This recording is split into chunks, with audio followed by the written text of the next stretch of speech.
So yeah guys, I am walking in here under the sun. So yeah, para makatulong na rin sa vitamin D natin. At yun nga,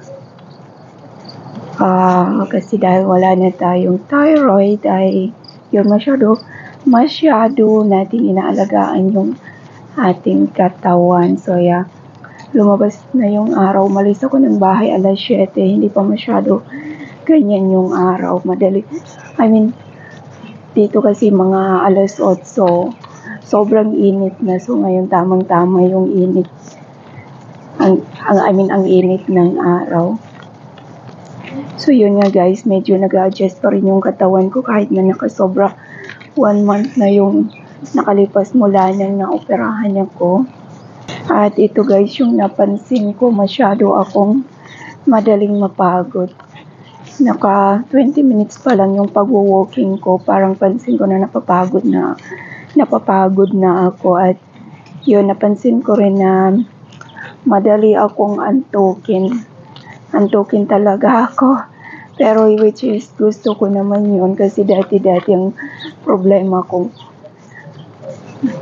matagal ako makatulog, lalo't gabi minsan 1 to 2 hour bago ako makatulog. Pero ngayon, madali ako makatulog. So yeah, yun, sabi ko, kada umaga, yung hindi pa mainit, mag-walking ako sa labas para pagpawisan. At yun nga, para makatulong na rin yung araw sa vitamin D natin. Kasi pag wala na tayong thyroid, ayun, kailangan talaga natin ng good amount of vitamin D. At hindi lang vitamin D, marami pang vitamin ang pero kasi sabi ng doktor ko, kasi tinanong ko yung calcium. Tinanong ko yung calcium. Upo muna ako kasi may maupuan dito kasi nakasobra 20 minutes na yung pag-walking ko. About sa calcium ko, sabi niya, hindi naman daw ako nanginginig. Hindi ko naman din daw kailangan. Pero, yun, lahat ng mga pagkain na malaki ang makukuha natin na calcium ay kinakain ko na rin. So, yun. Yun talaga ang napansin ko talaga mula nung naoperahan ako, madali akong mapagod. At maliban sa pagsasalita ko na paus masyado at hindi malakas, yun, madali akong mapagod at madali ako antukin. Minsan ang hirap gumalaw, parang wala akong gana gumalaw-galaw. So, expected ko na yon kasi syempre, wala na tayong thyroid, wala na akong thyroid, kaya yun, maraming need pang i-adjust ang katawan.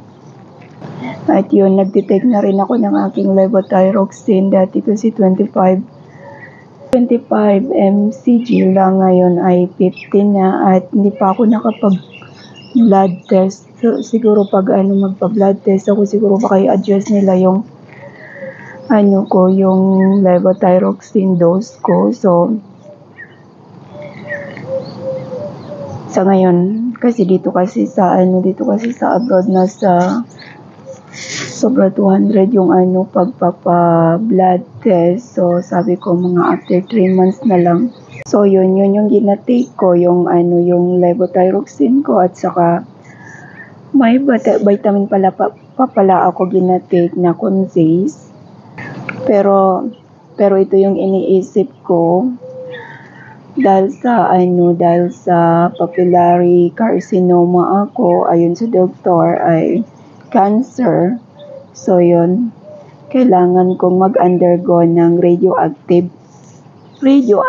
iodine. So yun, parang pag nagsasalita talaga ako ng walang putol-putol, parang nahihirapan ako. Nahihirapan ako na parang napapagod ako magsalita.